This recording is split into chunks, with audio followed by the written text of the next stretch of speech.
Hello there, YouTube. I am Necrostevo.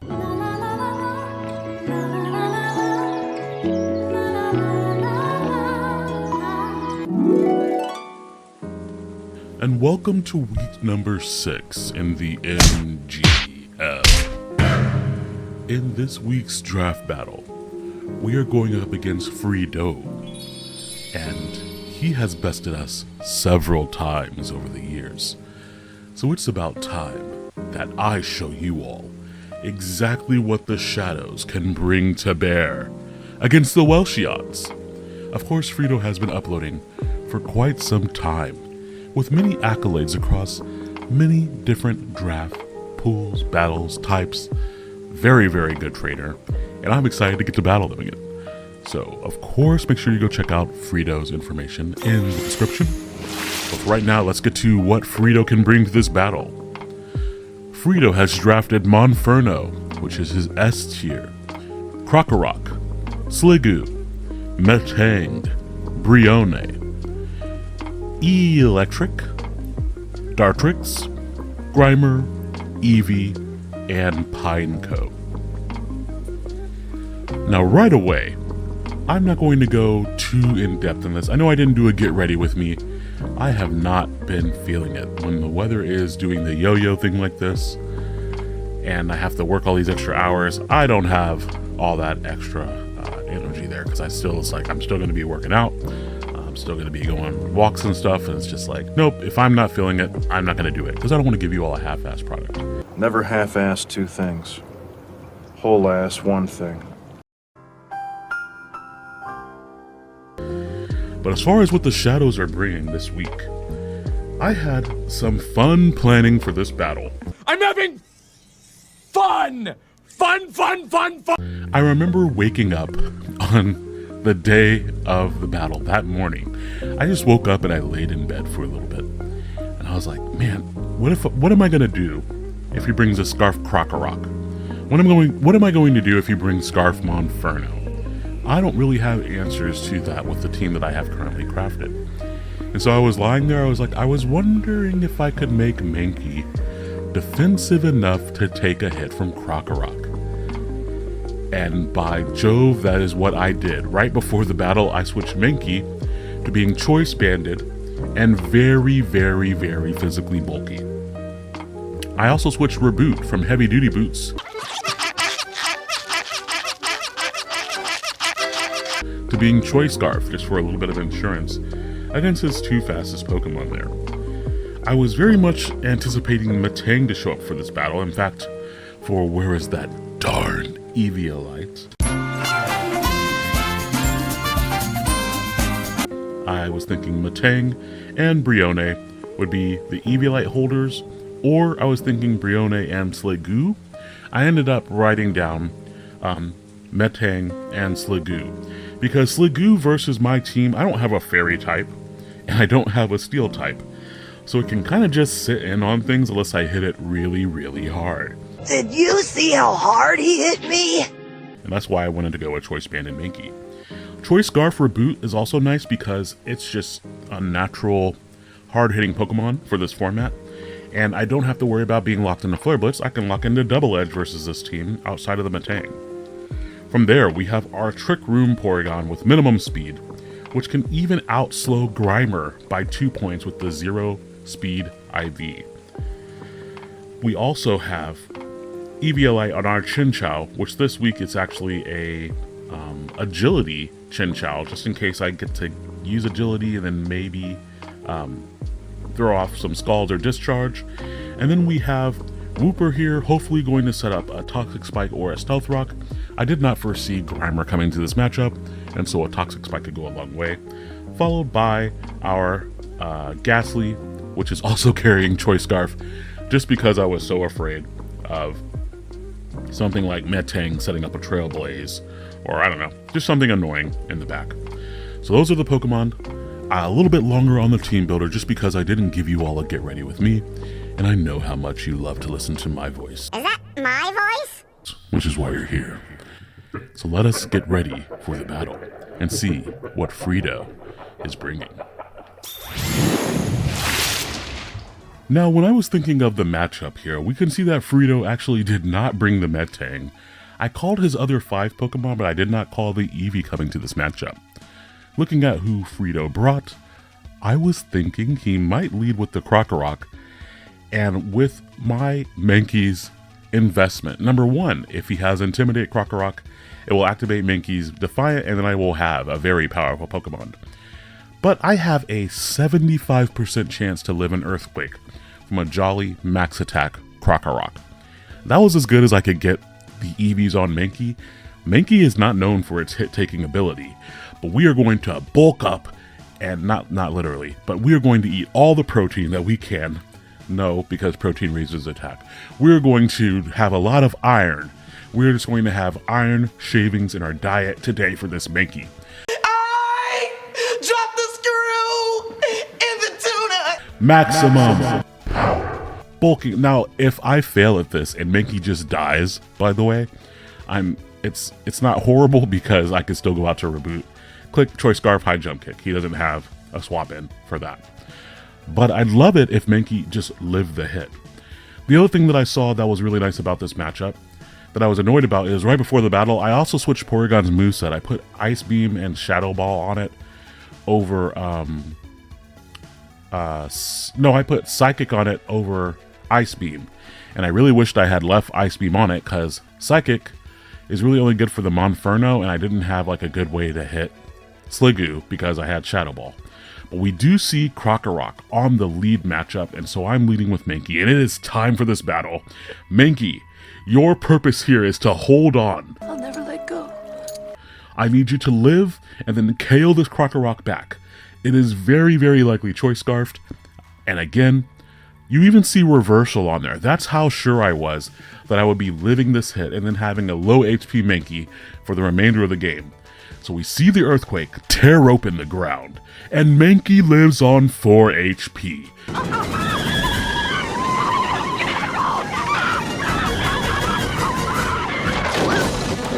Thereby dropping this Krokorok and starting off immediately with the right way that I wanted to start this battle. I was very pleased to see that. It reminds me of Gunk's pop-up on her battle videos where it's like, when the tech hits. Like, when it works, man, that's great. But also, if Mankey had just dropped here, Freedo probably would have just been like, that was weird, why'd he just leave that in to die? After Krokorok goes down, I do want to save Mankey.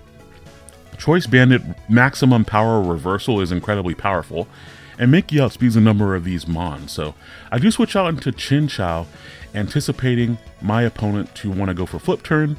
We do get that correct call, and so now I can throw off a Scald. Even if he stayed in, I didn't mind Scald burning the Brione, but I'm thinking Electric's going to come in, which it does, and I was like, great. Now, if it wants to risk getting burned... Okay, I don't burn it then, but I am anticipating it to go for Knockoff. I wanted to go out to Wooper, but I really need to save Wooper just in case Monferno gets out of hand. I'm unaware it'll do less damage. I don't get a Scald burn on the second one, and then I lose my Eviolite. However, it's not like I'll take too much damage from Electric, so I am just going to stay in here and keep on going for Scald. 30% chance, eventually I gotta get it, right? I can't stop. I can't stop winning. I can't stop winning. Right? I can't stop winning. I can't stop winning. Whoa, deja vu. So I'm gonna get this 30% burn at some point. We don't get it on the third one. I need to do some math there. I'm pretty sure it was likely to get it. And at this point, I'm actually thinking that my opponent had Covert Cloak. But the damage calc is telling me that it's either Assault Vest or Eviolite. So Light Screen goes up, which means now I'm really not going to be doing any damage. And if I had a couple more turns of Scald Burns on there, he would be at lower HP. Now here I was anticipating him to go for maybe Super Fang or for another knockoff, but he goes for U-Turn. And I was like, not really what I wanted to see, but I'm also okay with it. Wooper has physical moves, and here I can easily throw off Earthquake, or if he brings back in the Electric, I can hit it with the Gunk Shot. But surprising to me, he actually brings in the Eevee. And Eevee has a little ability called Adaptability, referencing how its DNA cellular structure is unstable. And so adaptability means that all those normal type moves, they do an extra 50% of damage. And so I was like, this is probably Choice Band Eevee, and Freedo's trying to claim one. I don't have a swap in for it, because if I swap to Ghastly expecting a normal type move and he goes for Bite, it will kill Ghastly. So knowing that I can take at least one, we stay in here and take a critical amount of damage. That's a lot of damage! But I do get up my Toxic Spikes, and from what I'm looking at, no Dartrix, no Pineco. I don't think he has removal, so these Toxic Spikes are here to stay. Now, I was looking at my team, I was like, the switch to Ghastly is very, very, very obvious. However, if I don't switch to Ghastly, and he just goes for another double-edged, then obviously he will KO Wooper. So I decide to go ahead and swap to Ghastly, even though it's a little bit predictable here, because I know that whatever he brings in is going to get poisoned. But he goes back out into the Electric, and I was like, that's not what I wanted to see. I could have even gotten up another layer of Spikes or a Stealth Rock there. I don't really want to leave Sir Billows in right here, because if the Electric is Eviolite, it is too bulky for Ghastly to take out, and I will die to a knockoff, especially with the light screen up. So we're going to swap out here and go back out into Chinchou. Even if he goes for a knockoff here, it won't do as much damage to Chinchou, who has already lost its item. And now this also forces him to hopefully set back up his light screen. I don't really want the screen up. Like, get that out of here. Use my Windex screen cleaner. Windex, a superior streak-free shine. No, wait, that's an ability, actually, that they haven't used in a while, screen cleaner. But the light screen does go back up. A 4th Scald and still no burn, by the way. I will go ahead and let you all know, this thing is not Covert Cloak. That's just kind of the luck that I had here with Scald. So the 5th one surely will not burn either. I don't understand. 5 Scalds, 30% chance of burn. Sure, I would have loved taking half damage from the subsequent knockoff and the U-turn, but it's fine. If I get to use another Scald, do you think I'll burn in the future? I don't know. I don't know. It just makes me think of that Hamilton song, Burn.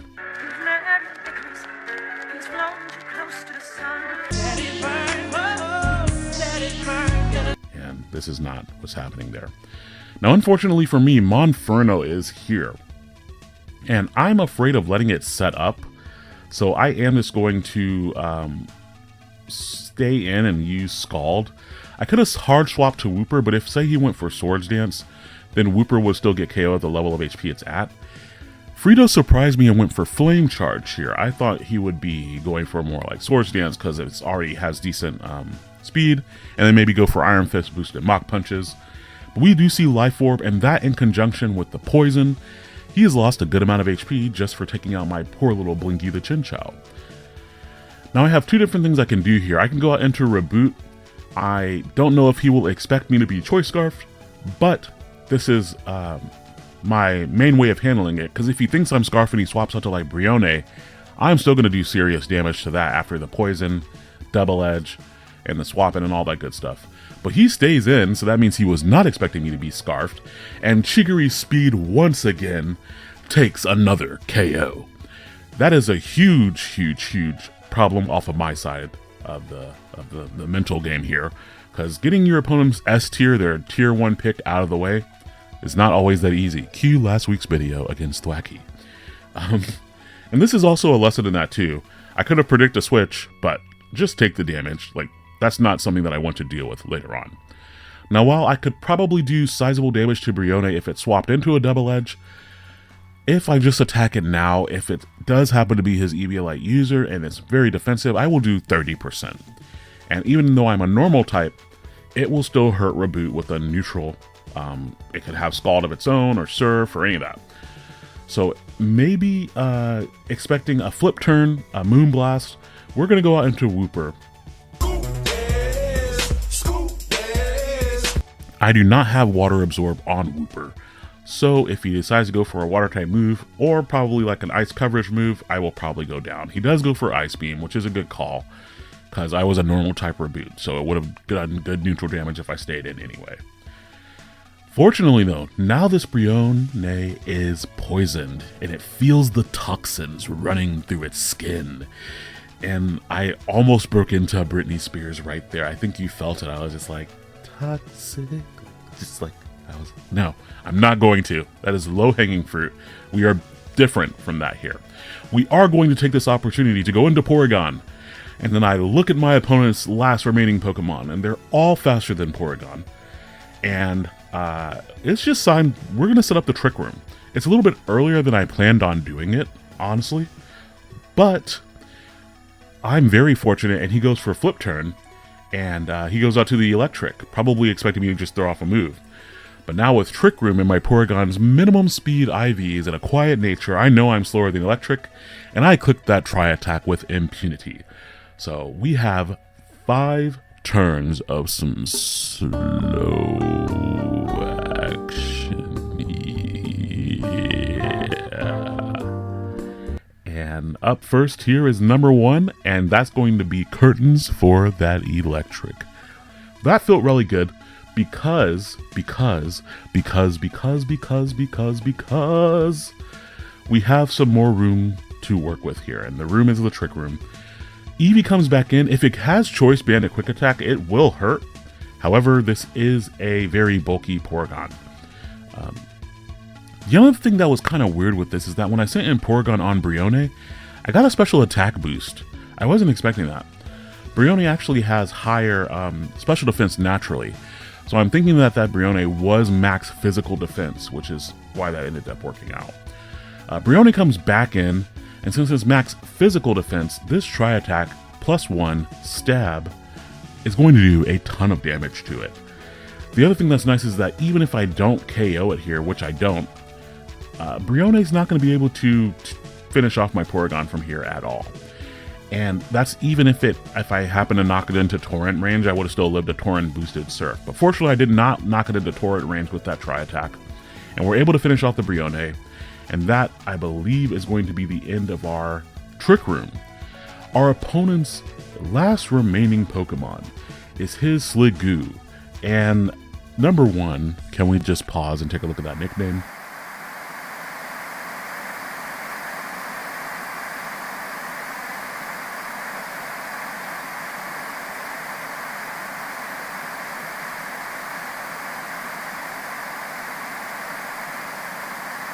But number 2, here I was not worried about the Sliggoo because I was like, I can just hit it and I should be able to live a Dragon Pulse from this range, no problem.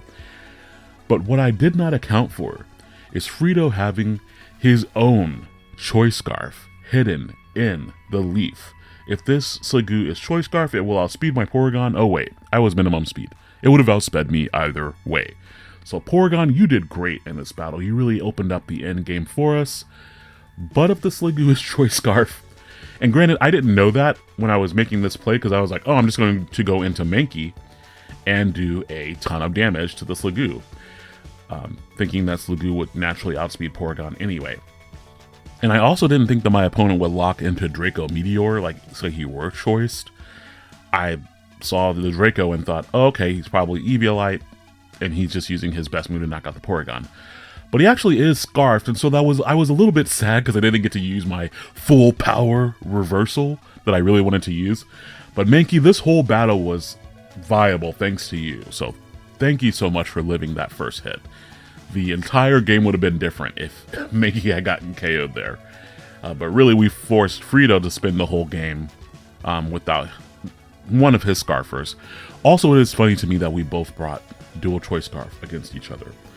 But now that the Sliggoo, number 1, it's at -4 special attack. So even if this Double Edge does not KO, with the Sliggoo's special attack decreased that much, I should live it with Reboot. But this Double Edge to an offensive Sliggoo is enough damage to take it down. And we do win 2-0 for week number 6 in the MGL. Freedo, thank you so much for the battle. As a reminder, please go check out his channel. And I believe that is the first time we have ever beaten Freedo. He definitely just had my number there, and that number was 3 6s. So fortunately, we're able to to clutch up there against a strong opponent that we've battled before. But I believe we just have 2 weeks left in the NGL. I believe it's an 8-week season. From there, I should be rolling hopefully into something else, like a Champions League or something. But yeah, I hope you all enjoyed this battle video.